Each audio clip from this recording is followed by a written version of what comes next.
이 유정이란 말은 사주 명리에서 무엇을 의미하는 거죠? 네, 그렇죠. 합을 의미하는 것입니다. 합. 합은 천간합이 있을 거고, 지지 육합이 있을 거고, 지지 삼합이 있을 것입니다. 합은 천간합, 육합, 지지 삼합. 이렇게 세 종류의 합이 있는데, 합이 많을 때를 가지고 이야기한 것입니다. 합이 많은 사주에서는 포부가 없다, 뜻이 없다, 포부가 낮다, 그런 말이 되겠죠. 지무원날, 또 깊이 생각하는 게 없다, 깊이 생각하지 않고 말하는 것이 함부로 한다, 그런 의미도 되겠죠. 생각하는 게 좀 미천하다 할까? 그러니까 상적인 계엄이 있다는 것입니다. 이 내용과 아주 유사한 그 사주를 적천수에서 찾아보니까 중하편에 아주 유사한 사주가 있었어요. 개수가 자을의 옷에 태어난 이 사주가 있어요. 무게 합을 하고 오미 합을 했어요. 오미 재성에 속하고 미는 또 관살성에 속하죠. 개수가 올에 태어나서 관살이 강하고 재성이 강해요. 제가 간으로 흐르는 이런 사주가 무게 합을 하고 지지에 오미 합을 했어요. 천간과 지지가 합을 했어요. 유고 만민영 선생께서는 이렇게 천간과 지지를 같이 겸해서 합하는 이런 경우를 가의유종이라고도, 그렇지만 꼭 이렇게 천간과 지지의 합을 하지 않더라도 사주 자체에 합이 많을 경우에는 역시 가의유정 지무원달에 속하겠습니다. 무게합이 있고 또 예를 들어서 연간에 무가 있고 그래서 무게 합을 한다든가, 또는 월지에 인이 있어서 인이 있어서 오와 인이 합해서 화국을 이룬다든가, 이러할 경우를 가의유정지무원달이라고 할 수 있겠습니다. 이 합이 많으면은 사람이 그 성정이 보면은 아주 다정다감한 맛도 있고, 또 보면은 줏대가 없어요. 이래도 좋고 저래도 좋고. 그러니까 예를 들어서 일간이 갑이 되고 기가 있고 기가 있다, 월간에 기가 있고 시간에 기가 있다, 갑기 이렇게 합을 하면은 이 갑이 이것도 좋고 시간에 있는 기도 좋고 이렇게 된다는 겁니다. 그래서 이것도 좋고 저것도 좋고 왕좌왕, 이것이 맞느냐 저것이 맞느냐, 그러니까 사람이 어떻겠어요? 다 좋은 거죠. 그러니까 다정다감하고 어떤 또 이것도 좋고 저것도 좋고, 그리고 또 마음의 갈등이랄까, 실제 갈등으로 나타나는 것은 그렇게 보이지는 않지만 실제로 표면적으로 잘 나타나는 것은 아니에요. 이게 갈등이라 하는 건. 그렇지만 어떤 결정을 하는데 이런 데 있어서는 확실한 자기 어떤 주관을 가지고 결정을 잘 못하는 경우가 상당히 많아요. 그리고 또 삼명통에 무함찬류에 있는 내용을 보면은 합다자, 소배계친, 합이 많은 사람은 소배, 이 소자가 길소자, 소통할 소자죠. 또 성길소자가 됩니다. 성기다, 드물다, 그런 말이죠. 또 드무면 어떻게 되죠? 드문 것은, 성긴 것은 텀이 있는 거죠. 간격이 있는 거죠. 그렇죠?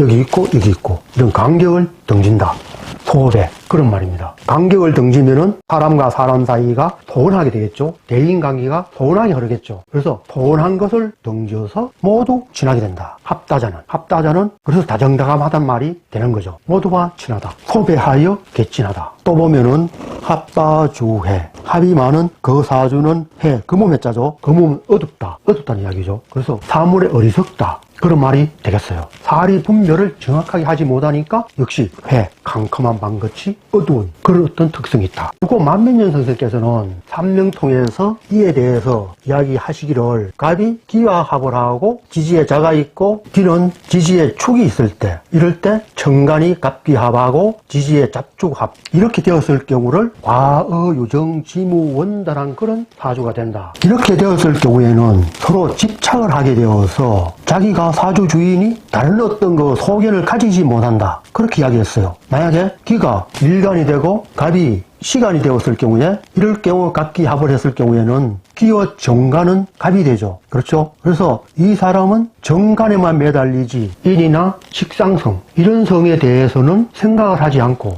오직 정간적인 특성에만 매달리게 된다. 인성이나 식상성, 이러한 특성에 대해서는 상당히 소견이 미약하다, 그렇게 이야기했어요. 어떤 면으로 유정, 다정다감, 이런 것들을 이야기하겠지만 또 다른 측면에서는 상당히 집착을 한다. 어디에 집착을 한다? 합하는 것에 집착을 한다. 그렇게 또 논할 수도 있겠죠. 그래서 이 사주를 보면 무게, 오미, 무는 정간이 되고 오는 편제가 되죠. 오미합하고. 그렇게 되면은 기세를 보면은 오미합해서 이렇게 된 그 형상의 기세는 제가 관으로 흐르는 그런 기세가 잘 성립되고 왕하고 목에 합을 했어. 그러면 이 사람은 벼슬을 하기 위해서 엄청스럽게 집착을 하고 다른 방법에 대해서는 소견을 확실히 가지지 못하고 소원하게 되고 하나밖에 모르는 고집불통, 그거를 정치하고자 하니까 어떻게 되겠습니까? 네, 겁모술수가 뛰어날 수밖에 없겠죠. 너무 집착을 하니까 다른 것은 생각을 하지 않는다. 다른 소견을 가지지 않는다고 요거 만민연성제께서 그렇게 이야기했잖아요. 그러니까 제주 영양은 제에서 간으로 흐르는 기세, 그런 기세가 되겠고, 그래서 관으로 제로 흐르니까 제주와 영양이 뛰어난데 이 사람은 재물과 또는 벼슬과 두 개에 과하게 집착하게 되니까 다른 것은 보이지 않겠죠. 그러니까 당연하게 겁모술수가 많고 시기심이 많고 심술이 많고 그렇잖아요. 오직 눈앞에 보이는 이 그것만 집착하고 지 출세할 것만 집착하고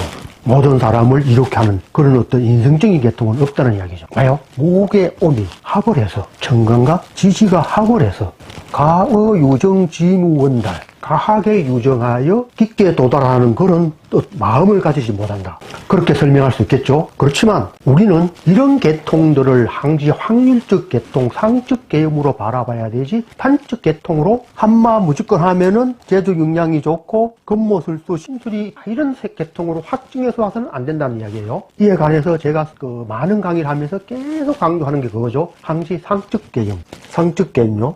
상적 계음으로 바라보자는 이야기. 그래서 이 사주를 비교했을 경우에 제주 영양인 목의 합, 오미합, 즉 재성이 관성으로 흐르는 기세에 의해서 제주 영양이 있지만 합으로 해서 합이 많음으로 인해서 겁모술수와 심술이 있다. 이렇게 단적으로 이해했지만 또 이렇게 나타나지 않더라도 또 이런 게 있다는 이야기죠. 다합일 경우에는 합다자, 소배개침, 합다, 주회 이런 것도 있고, 또 합이 많을 경우에는 정이 많다 또는 정이 해프다 이런 것도 있고, 물론 이 사주 경우에는 정강과 지지가 합을 했고 그 세력이 아주 왕성하기 때문에 이렇게 흘렀다고 볼 수가 있겠고, 그렇죠. 그렇지만 여기에 집착을 하게 되면은 또한 틀리게 될 수도 있다는 겁니다. 다시 제 이야기를 정리하면은 여기서는 제가 관으로 흐르는 기세가 굉장히 왕성하게 잘 형성되어 있어서 이렇게 나타나고, 만약에 이러한 기세가 왕성하게 나타나고 있지 않을 경우에는 합다자, 소배개친, 합이 많은 자는 모든 사람과 잘 친하고, 또는 합이 많은 사람은 또렷하지 못하고 성격이 이것도 좋고 저것도 좋고 이렇게 그렇다는 이야기고, 또는 뭐 정이 해프다든가 그렇다는 겁니다. 그래서 이 사람은 출신이 미약한데 계유운에 각을 봐서 급제하여 관찰사까지 올랐지만 신미대운 후반부에 들어서 욕심을 과하게 부리다가 결국은 재앙을 맞았다. 그렇게 설명되어 있습니다. 신미대운 미는 대여 평간이죠. 이렇게 평간이 들어왔을 때는 사람이 더 독해져요. 아주 다른 사람들이 그 사람한테 접근하기 힘들 정도의 그런 어떤 그 악독함이 나타날 수가 있어요. 그러니까 도리어 역사를 맞은 거죠. 너무 심하게 하니까 당연히 당한 사람들이 가만히 있겠어요. 어느 순간에 해치가지고 역사를 당한, 자기가 행했던 어떤 일들이 되돌아와서 재앙을 맞게 되겠죠. 또 이런 사주에서는 개수가 자, 걸록을 월지의 자에서 일간도 굉장히 강하죠. 일간도 강하면서 제가 관으로 흐르고 그 기세가, 그러니까 제와 간의 기세가 다 같이 왕성한 경우, 특히 신재운에 또 굉장히 강하게 됐죠. 이러할 경우에 더 어떤 그 자기가 행하는 그 행동이 과감하고 심하게 되게 되겠어요. 만약에 심약하면은 그렇게 심하게 나타나지 않아요. 그러니까 재물과 벼슬에 너무 집착하니까 사치와 고사로움을 극하게 누리게 되는 그런 특성이 또한 나타난다고 할 수가 있겠습니다. 또 이 사주에서 우리는 눈여겨봐야 될 게 또 하나 있어요. 무엇이래요? 상관상진. 관성이 뚜렷하게 있는데 상관은 미종의 을목만 있죠. 그리고 초연에는 상관이 있지만 20세 이후로 보면은 상관이 없죠. 상관경관한 그런 어떤 상태도 잘 일어나지 않는 그런 사주가 또한 된다고 할 수가 있겠습니다.